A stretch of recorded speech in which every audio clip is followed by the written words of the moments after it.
As we discussed in previous videos, the action for a non-relativistic particle has this form, where the first term represents the kinetic energy of the particle, and this is the potential term that represents the interactions of the particle with external fields. Now, if the action only had this term, we would be talking about a free particle that has no interactions, and we have shown that this piece of the action or if this was the interaction, has full Galilean invariance, and to this invariance correspond the conservation of linear momentum, angular momentum, and so on. However, this term in general will break those invariances. For instance, remember the term that represents the interaction between the massive particle and another massive particle of mass capital M in a gravitational field. It's something of this kind, okay, with the gravitational constant z equal to 1. Now, this term is invariant under rotations of the xi's, so it is a spherical symmetric field, but certainly it is not invariant under translations of the field of the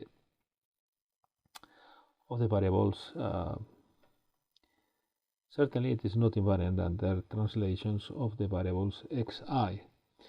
Then in the complete action, the invariance under translations is broken, which means that the associated momenta will not be conserved anymore. While the mathematical reasons are completely clear, so invariance is broken, momentum is not conserved, from the physical point of view, the interpretation is that the particle is interacting with some field. This interaction implies interchange of momentum, but this field is not represented in this action. Only the effect of the field on the particle is represented in this action. So the momentum transferred to the particle is taken into account, so it is not conserved anymore, but we don't see the momentum which is lost by the field, or vice versa.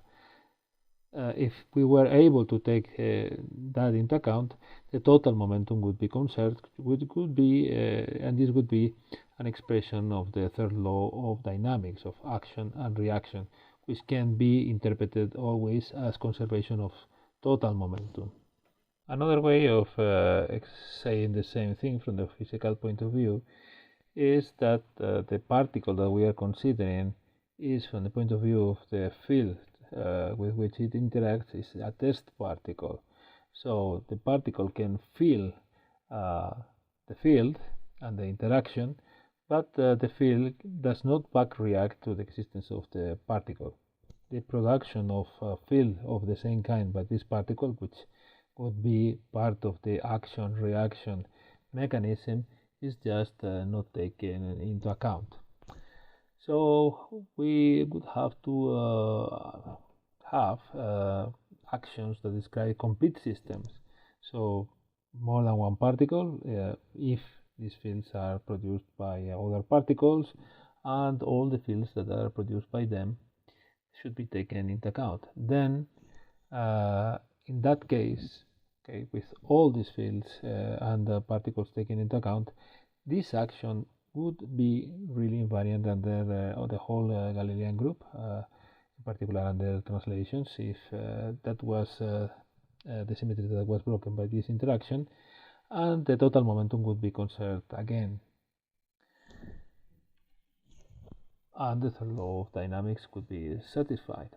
In the special relativistic case, we expect exactly the same. There should be actions that describe, first of all, in something as simple as this, a test particle moving in a background field with which it interacts. Okay, but again, these interactions will break conservation of momentum, and for exactly the same physical reasons, and we would like to have in the end something which is completely consistent, in which all particles and their interactions are included, and in that case all the full special relativistic invariance would be restored, and momentum would be conserved.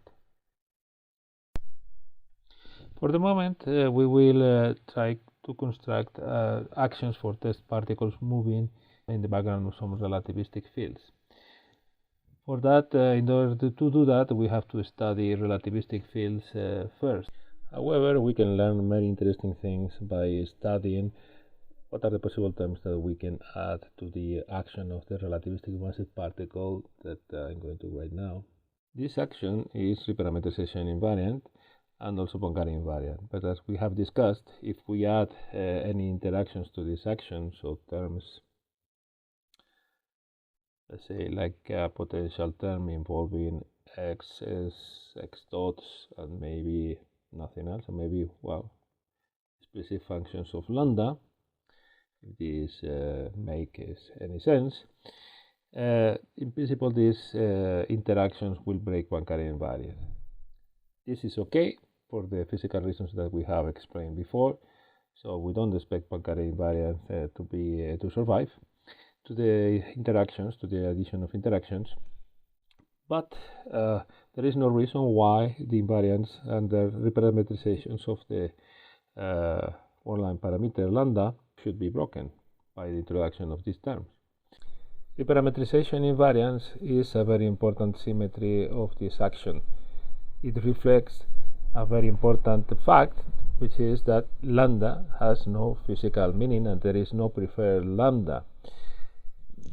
We can choose any lambda we want to describe the physics, to describe the evolution of the particle, and the physics should be still the same. And this is not in contradiction with the fact that we can choose if we want lambda to be the coordinate time or the proper time, which do have a physical meaning. In general, lambda doesn't have it, and we should be free to choose whatever lambda we want.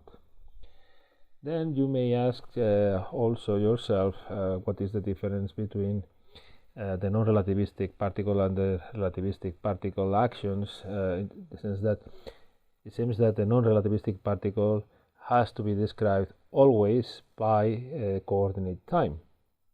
Okay? We assume that or xi's are always functions of time, and that there is only one time. But we may imagine that we want another parameter lambda, so that t is a function of this lambda, and we still describe the same physics. Well, an action for a non-relativistic particle, which is still reparameterization invariant, is indeed possible. And in fact, it can be obtained as the non-relativistic limit of this action if one chooses not to use the coordinate time. Just to give you a flavor of what it looks like, okay. It has this form. Now it is lambda, the evolution parameter. You have a half of m derivatives of the xi's with respect to this lambda,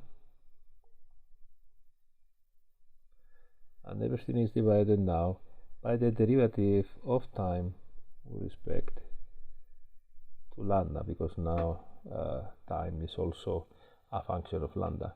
You can check by simple counting of differentials of lambda that this expression is indeed reparameterization invariant. And you can always choose the particular t of lambda, which is just t.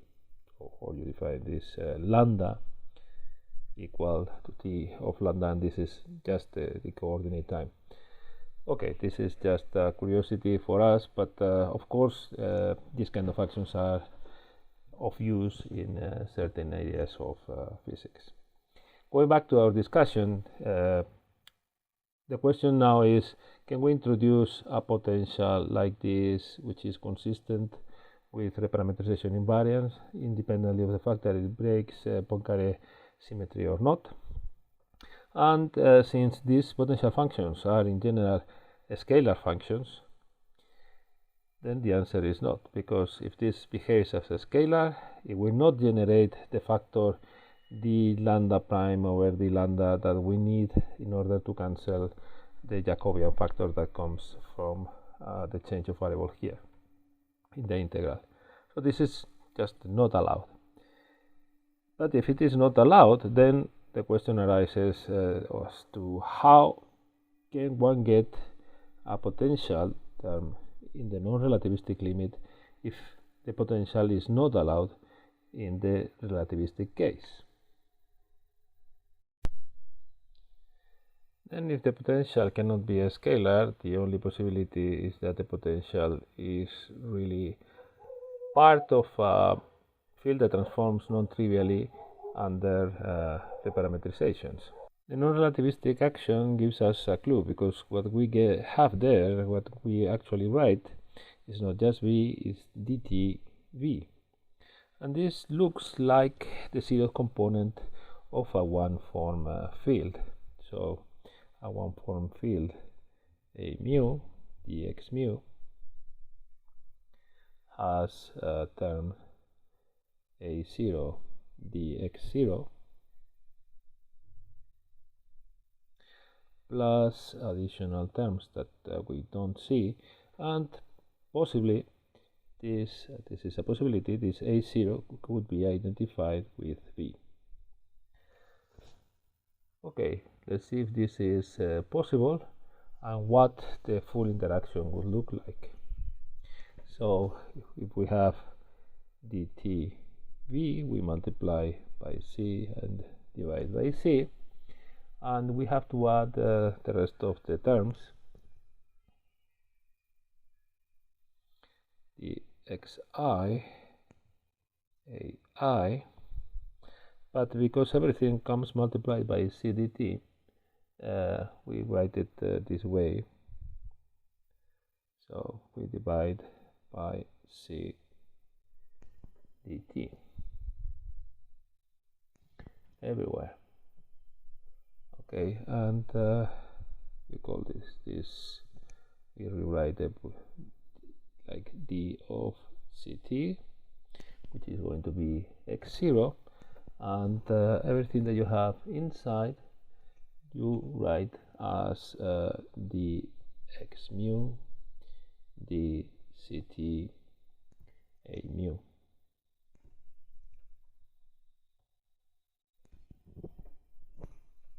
Okay, where a0 could be identified with v, and the rest of the terms are simply not there.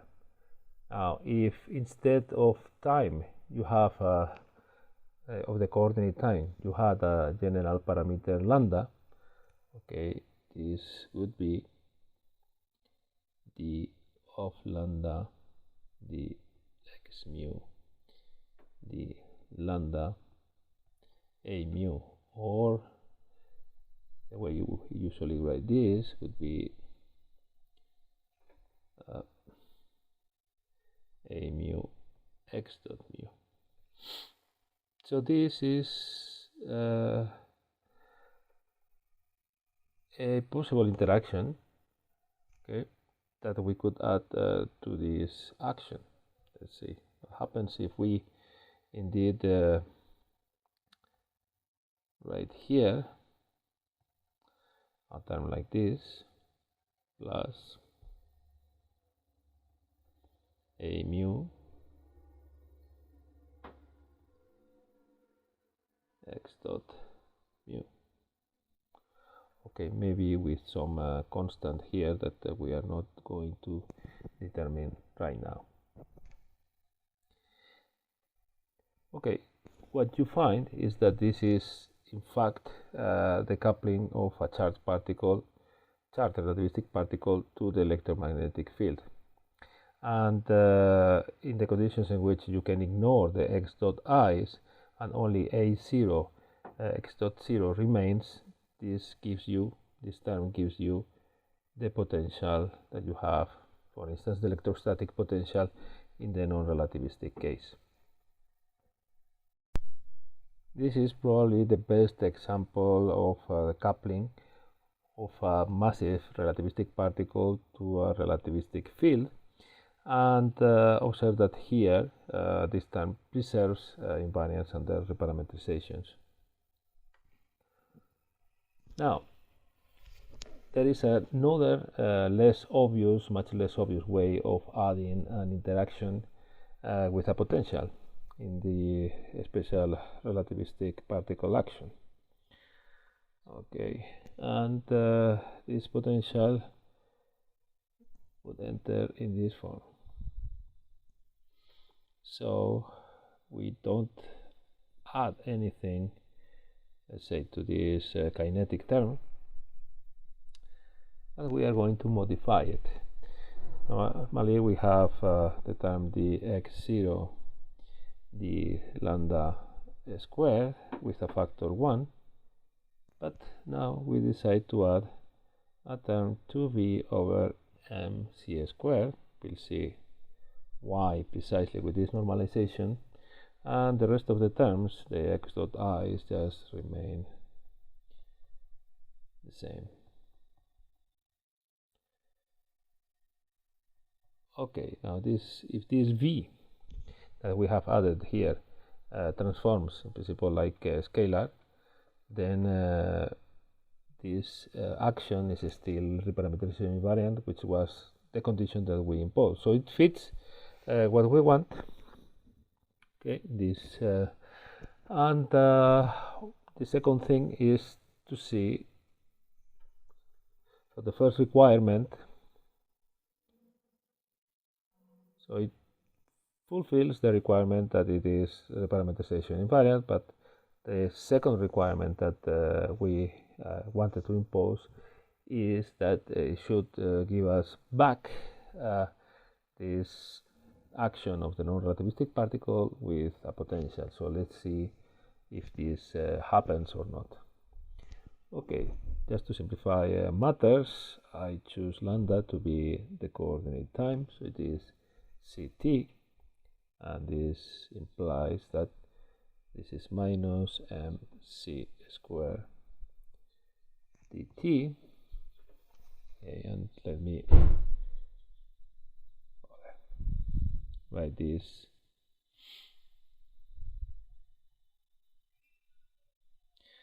in this way. So now dx0 over d lambda is 1 minus this is vi divided by c squared. And if the velocities are much smaller than the speed of light, then we can expand this in series. First, we take a factor of 1 plus 2v over mc squared out of the square root.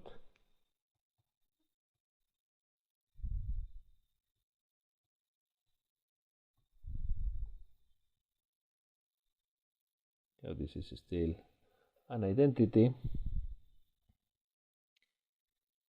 and this is divided by 1 plus 2v divided by mc squared. And now we take the approximation that these speeds are small, and we can expand the square root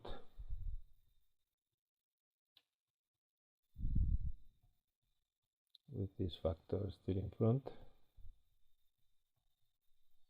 and gives 1 minus 1/2 of v squared over c squared, 1 plus 2v divided by mc squared.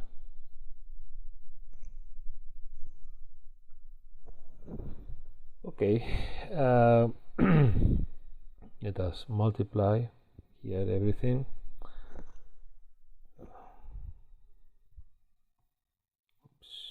I don't know what it is. So this is 1 plus 2v divided by mc squared minus 1/2 of v squared divided by c squared divided by 1 plus 2v mc squared 1/2. I multiply next by mc squared, and we get dt. I take this term first. This is m v squared multiplied by 1 plus 2v divided by mc squared to the minus 1/2 minus mc squared, and then the same term mc squared 1/2. Okay, so here is where I made the approximation. So this is like this. Now we are going to assume that this interaction energy, remember here potential is always potential energy, is much smaller than the energy of the particle at rest, which we know it is given by mc squared, in which case 1 plus 2v divided by mc squared to 1/2 can be approximated by, so if you want plus or minus 1/2 can be approximated by 1 plus or minus v divided by mc squared. Now using this approximation here, you get dt 1/2 of mv squared multiplied by 1 minus v divided by mc squared minus mc squared 1 plus v divided by mc squared. Okay, and again this is, sorry, not an identity but another approximation, and we get first the standard non-relativistic kinetic term 1/2 of mv squared, a term minus mc squared, which is constant, and it is you can interpret it as 0 point energy if you want, or not, but in any case it's a total derivative and we can ignore it, minus v, and then there is another term but which clearly is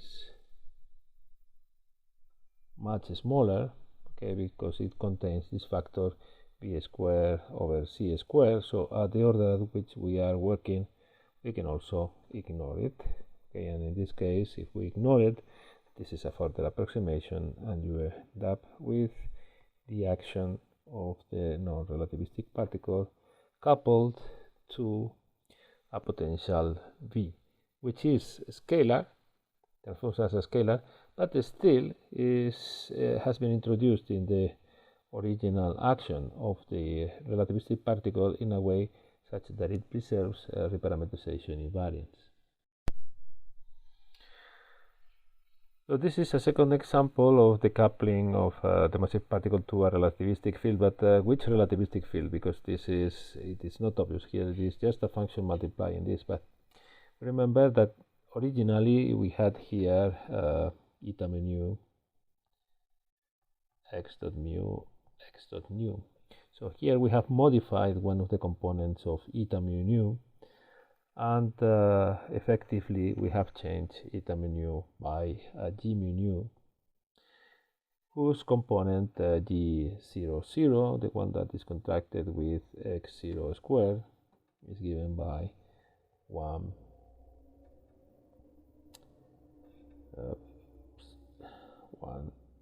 plus 2v divided by mc squared. Okay, which field is this, which is represented by a metric? Okay, as you probably suspect, it is the gravitational field, and we have just used a simple gravitational field. This is not the most general one. The most general one would have many more active components in mu. Here the only active component is 0, 0, the only one which is non-trivial and has this function v. So what it looks like, what does it look like, this v in a simple case? We know that for a particle of mass m in a gravitational potential phi, v is m times phi. Okay, phi is the gravitational potential.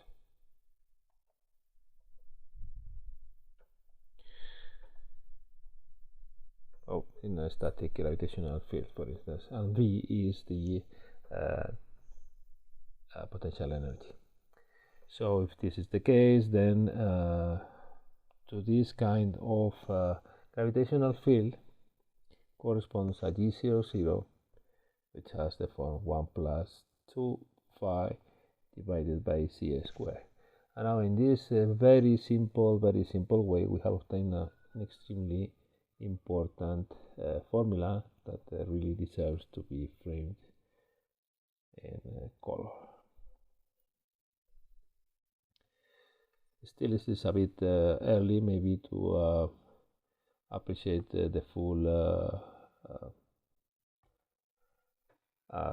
importance of this formula, but it's just keep it there. You will have to remember it for other reasons. Now, if this gravitational potential is caused by produced by a mass m at the origin, a point like mass, then we know that phi is equal to minus the Newton constant times m divided by r, and in this case G00 will be given by 1 minus 2gm divided by C squared divided by r. Again, another formula to be remembered, because it will appear in the metric that describes black holes, and this quantity here will be called the Schwarzschild radius.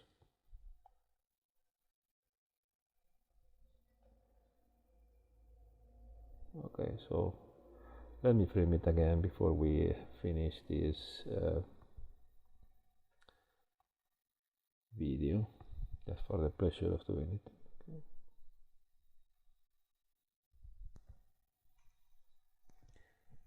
Basically, there are no more possibilities that preserve reparametrization invariant.